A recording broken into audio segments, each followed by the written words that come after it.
بە بڕیاری سەرۆکایەتی داواکاری گشتی لە سەرەتای ئەم ساڵەوە کڕین و فرۆشتن بە ڤەیپ و جگەرەی ئەلیکترۆنی قەدەغە کراوە. لە سەرەتای ئەم ساڵەوە تاکو ئەمڕۆ زیاتر لە 50,000 جگەرەی ئەلیکترۆنی لەناو براوە.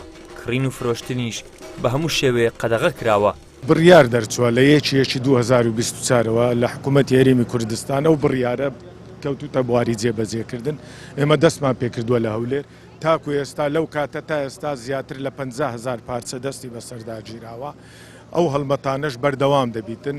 ئەو ڕێکارە یاساییانەش دەگیرێتە بەرامبەر ئەو کەسانەی کە پابەند نابن ئەو کارە ئەنجام دەدەن لەبەرەوەی هەر هەموویدا ئاگادارکراینەوە، هەر هەمووی زانیاری هەیە کەوا قەدەغەیە. بۆیە ئەمە ڕێکارەکان لە داهاتوودا تونتریش دەکەین بە هاوکاری لەگەڵ دادگاکان. مەڵبەندی هەولێری کۆمەڵی دادگەری لە 16 مانگی 11 ساڵی 2023 بە نووسراوی فەرمی داوای قەدەغەکردنی ڤەیپ و جگەرەی ئەلیکترۆنی ئاراستەی سەرۆکی داواکاری گشتی کرد و 24 هەمان مانگ سەرۆکایەتی داواکاری گشتی بە ڕەزامەندبوون وەڵامی داواکاریەکەی مەڵبەندی هەولێری کۆمەڵی دادگەری دایەوە. ئێمە وەک مەڵبەندی هەولێری کۆمەڵی دادگەری سکاڵامان پێشکەشی داواکاری گشتی کرد. سەرۆکی داواکاری گشتی سکاڵاکەی ئێمەی وەرگرت و کاری لەسەر کرد بە قەدەغەکردنی ڕەکلامکردن بۆ ڤەیپ و جگەرە و قەدەغەکردنی فرۆشتنی بە منداڵانی خوار تەمەن 18 ساڵ.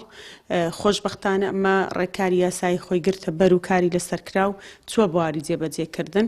ئێستا حکوومەت بڕیاری پێدەرکردووە بە قەدەغەکردنی ڤەیپ و جگەرە و ڕەکلامکردن بۆ ڤەیپ و هەروەها بۆ منداڵانی خوار تەمەن 18 ساڵ. لە بەرامبەر ئەوانە ئەو داوایەمان بەرز کرد بۆ داواکاری گشتی بۆ ئەوەی کە ئەوان بێنە سەرخەت ئەو بابەتە کۆنتترۆل بکرێ و ئەوها بە ئاسانی نەدرێتە دەست هەموو کەسێک و ئەگەر بکرێ بەڕاستی هەر قەتع بکرێ و بمبڕ بکرێ چونکە شێوازیشی ناشارستانی و ناشرنە.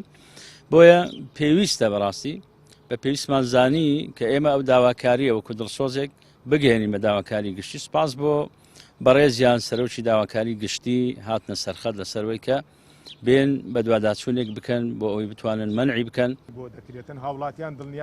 قایمقامی قەزای ناوەندی هەولێر ڕایگەیاند کڕین و فرۆشتن بە جگەرەی ئەلیکترۆنی بە هەموو شێوەیە قەدەغە کراوە و لە هەر شوێنێکیش ببینرێت ڕێکاری یاسایی توندی بەرامبەر فرۆشیارانی دەگیرێتە بەر.